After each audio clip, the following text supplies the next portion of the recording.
Today, we are diving into one of the most incredible stories of the 20th century.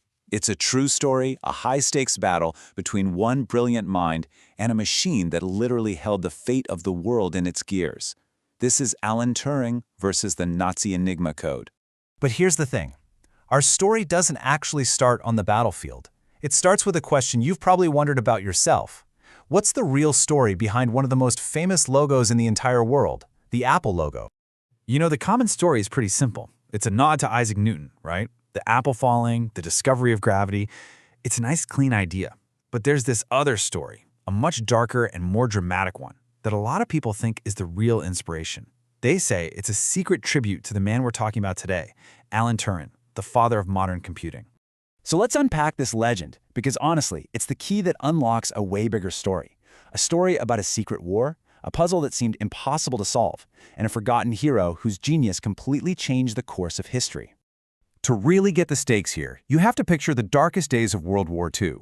Britain is an island, completely isolated and under attack, and it's totally dependent on these supply convoys coming from North America. This was the Battle of the Atlantic, the longest naval battle in history, and for a long, long time, the Allies were losing, badly. And the reason they were losing so badly, it all came down to this machine, the Enigma. Now, it kind of looks like a weird typewriter, but it was the absolute key to the Nazis' military power. It encrypted every single one of their communications, making all their plans, all their attacks completely unreadable to the Allies. So how did this thing even work? Well, when an operator typed in a letter, it would get scrambled by a whole series of rotating rotors, then it would get scrambled again by a plug board. A totally different letter would then light up, and here's the real kicker. The settings for all of this? They changed every single day, at midnight like clockwork. So just how complex are we talking? The number of possible daily settings was, well, it was staggering. It's this number, 150 million. That's 150 quintillion. It's a number so huge you can barely even wrap your head around it. And this really puts it into perspective. If you had a team of people trying just one setting every minute, working around the clock, it would still take them 20 million years to check every single possibility. And remember, the Nazis changed the setting every 24 hours. The code was, for all intents and purposes, absolutely unbreakable. So you see, the Allies weren't just fighting an army. They were fighting this unbeatable machine. Their ships were getting sunk, their supplies were destroyed, and the whole war effort was on the brink of complete collapse, all because of this one code. Okay, so facing total defeat, the British government did something pretty desperate. They secretly gathered a team of the nation's greatest minds. We're talking mathematicians, chess grandmasters, linguists, crossword puzzle experts at this quiet country estate called Bletchley Park. Their mission, which was hidden from the entire world, was simple: do the impossible. Break Enigma. And in this group of geniuses, there was this one guy who just saw the world completely differently. Alan Turing. He was a brilliant mathematician for sure, but he was also kind of obsessed with what seemed like a fantastical idea back then, the concept of a machine that could actually think. While literally everyone else was trying to use their own brain power to find patterns in the code, Turing came up with this radical, almost heretical idea. He said, you can't outthink Enigma. You have to outcompute it. He was absolutely convinced that only a machine could ever defeat another machine.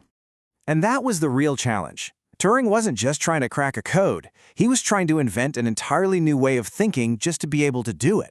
So while all his colleagues were scribbling away with pen and paper, Turing actually convinced the government to fund a project to build something that had never, ever existed before. He called it his universal machine, a machine designed not just to do math, but to perform any logical task you gave it. In other words, he was building the world's first computer.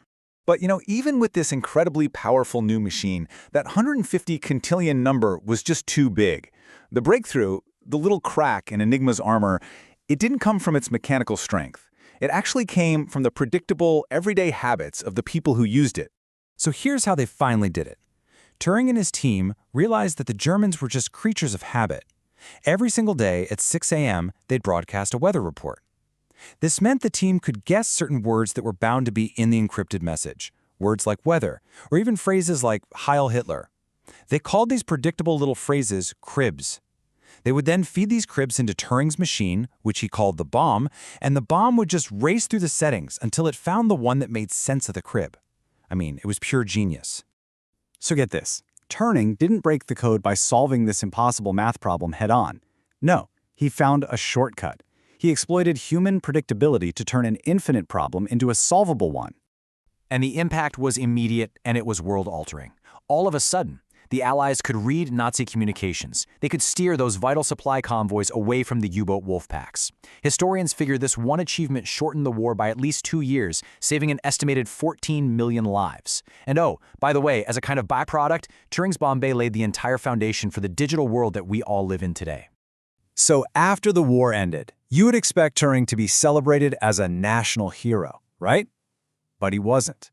The entire Bletchley Park operation was one of the biggest secrets of the war. Turing and his entire team were sworn to absolute secrecy, and their incredible story was buried in classified government files for more than 50 years. And this is where the story takes a really tragic turn. The man who had saved millions of lives was forced into the shadows, his greatest achievement completely unknown to the public. Instead of getting medals and parades, in 1952, Alan Turing was arrested. And his crime? Being a gay man, which was against the law in Britain at the time. The man who had saved the nation was branded a criminal by the very same country he helped save. This timeline is it's devastating to look at. In 1945, he helps win the war. Just 7 years later, he is convicted and forced to choose between going to prison and undergoing chemical castration, just a horrific procedure. He chose the latter. 2 years after that, he was dead from cyanide poisoning. It wasn't until 2013, nearly 60 years later, that he was finally given an official royal pardon. And this brings us right back to where we started. When Alan Turing died, a half-eaten apple was reportedly found right there by his bedside. Now, the founders of Apple Inc. have always said it's just a coincidence, but this tragic detail is what sparked that enduring legend, that the iconic logo isn't about Newton at all, but a quiet tribute to the forgotten father of computing, who was punished simply for who he was. You know, Turing's true story was hidden for decades, a secret history of a man who changed the entire world and was then broken by it. And it really just leaves us with one final lingering question. How many other heroes' stories are out there, still waiting to be told?